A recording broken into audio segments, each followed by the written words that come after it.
सोलापुरातील रमेश अंबादास चिप्पा व त्याची पत्नी सुजाता चिप्पा राहणार खुशी रेसिडेन्सी गीतानगर अक्कलकोट रोड सोलापूर अशी या गुन्ह्यातील आरोपी दाम्पत्याचे नाव आहे। यात फसवणूक झालेल्या शिवाजी लक्ष्मण आवार राहणार साईबाबा चौक सोलापूर यांनी जेल रोड पोलीस ठाण्यात दिलेल्या फिर्यादीनुसार 1 नोव्हेंबर 2020 ते 30 नोव्हेंबर 2024 या कालावधीत हा फसवणुकीचा प्रकार घडला।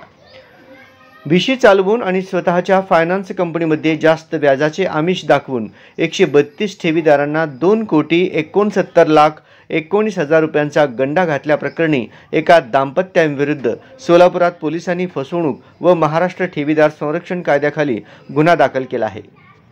ठेवीची रक्कम परत मिळण्यासाठी तगादा लावणाऱ्या ठेवीदारांना केवळ भूलथापा देऊन चालढकल केली जात होती।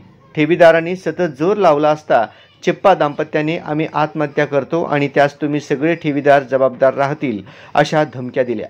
शेवटी शिवाजी आवार या ठेवीदाराने इतर ठेवीदारांना एकत्र आणून चिप्पा दाम्पत्यांविरुद्ध पोलिसात धाव घेतली। या गुन्ह्याचा पुढील तपास शहर आर्थिक गुन्हे शाखेकडे सोपविण्यात आला आहे।